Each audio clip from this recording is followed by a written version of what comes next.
This channel does not promote any violent, harmful, or illegal activities. All content provided by this channel is meant for an educational purpose only. দেখুন, ঘাটালে নির্বাচন হচ্ছে 25শে মে, বসিরহাটে 1 June. তারপরেও যদি এই ঘাটালের viral audio আর সন্দেশখালীর ভাইরাল ভিডিও বাজারে ঘুরে বেড়ায় বা বেঁচে থাকে না, মেনে নেব অভিযোগগুলো রাজনীতির ইস্যু নয়। কিন্তু যেটা অভিজ্ঞতা, গত 4 দফায় বিভিন্ন অভিযোগ দেখেছি, কিন্তু একটা অভিযোগও দেখিনি যেটা ভোট মিটে যাওয়ার পরেও টিকে আছে, বরং যেখানে যেখানে ভোট মিটেছে সেখানে নতুন বিষয় উঠে এসছে। যেমন এখন নজর হচ্ছে স্ট্রং রুমে, যেখানে ওই ইভিএম আর পোস্টাল ব্যালটগুলো রয়েছে, ভোট গণনার দিন বেরোবে। স্ট্রং রুমের ভেতরে কেন্দ্রীয় বাহিনীর পাহারা থাকে, বাইরে রাজ্য পুলিশ থাকে, আর রাজনৈতিক দলগুলো তারা রাস্তায় পাহারা বসায়। 2021-এ প্রত্যেকটা স্ট্রং রুমে তৃণমূলের তরফে এরকমই কড়া পাহারা রাখা হয়েছিল। কারণটা খুব সহজ, ভোটের দিন বুথ দখল, ছাপ্পা ভোটের ঝুঁকি অনেক, কেন্দ্রীয় বাহিনী থাকে, সংবাদ মাধ্যমে সতর্কতা থাকে। তার তুলনায় স্ট্রং রুমে ইভিএম বদলে দেওয়াটা অনেক সহজ, এই আশঙ্কা সবারই থাকে আর কি। তৃণমূল 2021-এ ইভিএম বদলে মমতাকে নন্দীগ্রামে হারানোর অভিযোগ করেছিল। তবে এবার তৃণমূলের মতোই স্ট্রং রুমের নিরাপত্তা নিয়ে কিন্তু সংশয় প্রকাশ করেছে বঙ্গ বিজেপি। রানাঘাট কলেজের স্ট্রং রুমের সিসিটিভি মনিটর সেটা বাইরে রাখা হয়নি, যা বিধিমতো সব রাজনৈতিক দলকেই দেখানোর কথা। এ নিয়ে নির্বাচন কমিশনের কাছে অভিযোগও জানিয়েছেন বিজেপির প্রতিনিধিরা। আবার তৃণমূলও বুক বাজিয়ে বলতে পারছে না যে স্ট্রং রুম দুর্ভেদ্য, কারণ তাদের অতীতের অভিযোগগুলো রয়েছে, মমতা ব্যানার্জিকে নিয়েই তো অভিযোগটা রয়েছে। এবার তার মানে রাজনৈতিক দলগুলোর এটা একটা কমন উইকনেস, কমন দুর্বলতা। স্ট্রং রুমকে কেউ আর স্ট্রং বলতে পারছেন না, বা সেখানটার সম্পর্কে স্ট্রংলি বিশ্বাসও করতে পারছেন না। ওখানে যে স্ট্রং রুম রাখা হয়েছে তার মনিটর কোথায় জানা নেই। নিয়ম মতো যেমন সিল করা হয়েছে স্ট্রং রুমে, সেখানে ক্যামেরা লাগার কথা সিসিটিভির, এবং এক জায়গায় একটা মনিটর থাকবে। ভেতরে স্ট্রং রুমের সামনে ওখানে সেন্ট্রাল ফোর্স থাকবে, বাইরে পুলিশ আছে। মনিটর কোথায় খুঁজে পাচ্ছে না আমাদের লোকেরা গিয়ে রাত্রেবেলা, কী হচ্ছে কিছু বোঝা যাচ্ছে না, ভেতরে ঢুকতে দিচ্ছে না।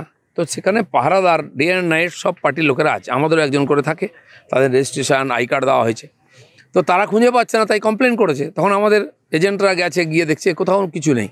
তখন এই প্রশ্ন তুলেছি, কথা হয়েছে, তারা বলছে মনিটর সরিয়ে সামনে করবে, কারণ মনিটর থেকেই বোঝা যাবে, কাউকে ভিতরে ঢুকতে দেওয়া হবে না। ইলেকশন কমিশনকেই বলো, ইলেকশন কমিশন দায়িত্ব নিয়ে দেখবে। নিশ্চয়ই আমরা তো গিয়ে উঠে উঠে ক্যামেরা তো ঘোরাচ্ছি না, তো কি এসে যাবে। আমরা তো ইভিএম এর প্রতি আমাদের যে আস্থাটা কমেছে সেটা অনেক আগেই আমরা বলেছিলাম। ব্যালটের দিকে গেলে ভালো হতো, ইলেকট্রাল রিফর্মসের কথা মমতা বন্দ্যোপাধ্যায় বলেছেন। এটা নন্দীগ্রামে হয়েছে, সে লোডশেডিং এ ভাইরাল হয়ে গেছে এবং সেই অসুখটা একদম ভাইরাসের মতো ছড়িয়ে গেছে মহারাষ্ট্র। দেখলেন তো সুপ্রিয়া সুলের। সুতরাং কোথায় কোথায় এরকম ঘটনাগুলো হচ্ছে সেটা বুঝতে হবে। তাহলে এইটা সত্যি ক্যামেরাটা কে ঘোরালো? ইলেকশন কমিশন জবাব দিক। নিশ্চয়ই ইলেকশন কমিশন বলবে না যে তৃণমূল কংগ্রেস। এটা তো ভালো কথা বলেছে, আমরা সবাই চাইবো স্ট্রং রুম নিরাপদ থাকুক। মোদ্দা কথা হচ্ছে নেতারা স্ট্রং রুমকে বিশ্বাস করতে পারছেন না। কতটা স্ট্রং এই স্ট্রং রুম সেটা নিয়ে তাদের মধ্যে কনফিউশন রয়েছে। ভোটারদের মধ্যেও কিন্তু কনফিউশন ঘটানোর পুরো দস্তুর ব্যবস্থা আছে। মানে ধরা যাক, এক্ষেত্রে কিন্তু সেটা ওই স্ট্রং রুমের মধ্যে না, স্ট্রং রুমে পৌঁছানোর আগের পার্টে। মানে ধরুন আপনি কনফিডেন্স নিয়ে বুথে গেলেন, কাকে ভোট দেবেন মনে মনে ঠিক করে ইভিএমের সামনে দাঁড়ালেন, কিন্তু দেখলেন আপনার পছন্দের প্রার্থীর নাম 2 জায়গায় রয়েছে, ব্যাস কনফিডেন্সটায় ফুল কনফিউশন।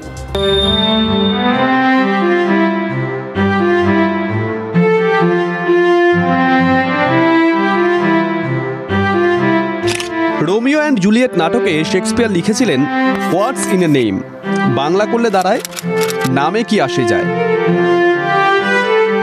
ভোটবঙ্গের রঙ্গচিত্রে নাম যে কতটা দামি তা হারে হারে টের পাচ্ছেন অনেক ভোটারই। সৌজন্যে দামি প্রার্থী। বরানগর উপনির্বাচনে তৃণমূলের সায়ন্তিকা বন্দ্যোপাধ্যায়ের বিরুদ্ধে প্রার্থী হয়েছেন বিজেপির সজল ঘোষ। এই সজল ঘোষের নামেই আরেক দামি প্রার্থী নাকি দাঁড়িয়েছেন এবার। প্রত্যেক দলই দামি রাখে, কিন্তু এগুলো না ছেলে মানুষের মতন। মানুষকে এরা ভাবে মূর্খ, যে আমি সজলকে দিতে গিয়ে কিছু ভোট ওই সজলে চলে যাবে, হেরে যাবে, এটা ওরা বুঝেছে, মরিয়া হয়ে গেছে। কোনোভাবে যদি কিছু ভোট এদিক ওদিক করা যায়। সজল ঘোষের মতোই আরেক কাণ্ড বারাসাতে। তৃণমূলের প্রার্থী কাকলি ঘোষ দস্তিদার ভোটে লড়ছেন।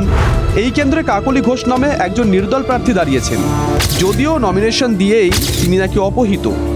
দুপুরবেলায় একটা নমিনেশন ফাইন হয় কাকলি ঘোষ নামে। আমি ওনার প্রস্তাবক ছিলাম। আমার নাম দিলীপ দাস। কালকে রাত 2টোর সময় কাকলি ঘোষ উনি ওনার বাপের বাড়িতে ছিল।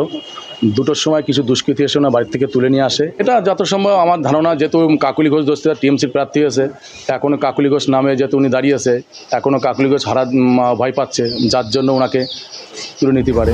তবে অপহরণের অভিযোগের পর শেষমেশ নির্দল প্রার্থী অপহরণের অভিযোগও প্রত্যাহার করেছেন, সঙ্গে নমিনেশনটাও। নির্দল বা ডামি প্রার্থীর প্রভাব দেখা গেছে চতুর্থ দফাতেও।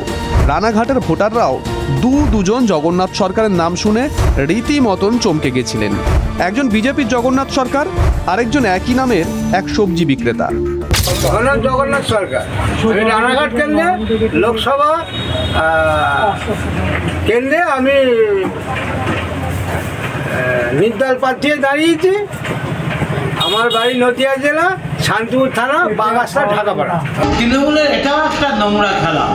সে তৃণমূলের সমর্থক, তাকে টাকা দিয়ে সেটিং করা হয়েছে ড্যামি ক্যান্ডিডেট সেম নামে যদি দাঁড়ায়, তাহলে যদি জগন্নাথ সরকারের কিছু ভোট কাটা যায়, তার জন্য এক নতুন নোংরা খেলাটা কি সত্যি নতুন?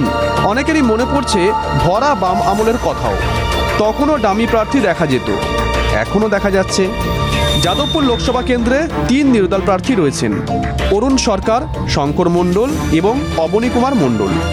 এই প্রার্থীরা নাকি ডামি হিসেবে অভিজ্ঞ। অরুণ সরকার 2021 বিধানসভায় সোনারপুর দক্ষিণ কেন্দ্রে ডামি প্রার্থী হয়েছিলেন। অবনী কুমার মণ্ডল 2016 বিধানসভায় ভাঙড়ে বিজেপি প্রার্থী ছিলেন। যে হয়ে থাকে সেটা স্ট্র্যাটেজিগতভাবে হয়েছে। আমাদের ড্যামি ক্যান্ডিডেট রাখতে হয়, কোনো কারণে যদি একজনের নমিনেশন বাতিল হয়ে যায় তখন অন্যজনকে নমিনেশন দেওয়া হয়। এই ধরনের কাজ করে মানুষকে বোকা বানানো যায় না। তার কারণ মানুষ মমতা ব্যানার্জি এবং মমতা ব্যানার্জির প্রতীক জোড়াফুলকে দেখেই ভোট দেয়। আমি হঠাৎ করে ইচ্ছে হলো যে দেখি লোকসভাটা তো আমার এখনো পর্যন্ত দাঁড়ানো হয়নি, সেই হিসেবে দাঁড়িয়ে পড়লাম আর কি। কিন্তু আমি বিজেপিতেই আছি। লোকসভায় এবার কিন্তু প্রথমবার বিরাট পরিমাণে নির্দল দেখা যাচ্ছে। দ্বিতীয় দফায় রায়গঞ্জ, বালুরঘাট আর জলপাইগুড়িতে ভোট হয়েছিল। এই 3টে কেন্দ্রেই বিজেপি গতবার জিতেছিল। এবার এই মাত্র এই 3টে কেন্দ্রেই নাকি মোট 47 জন প্রার্থী ভোটে লড়েছেন, যার মধ্যে 19 থেকে 20 জনই নির্দল। বিন্দু বিন্দু জলেই সিন্ধু হয়। সব মিলিয়ে একটা কথাই মনে হচ্ছে, ডামি কিন্তু যখন তখন দামি হয়ে যেতে পারে সব দিক থেকে।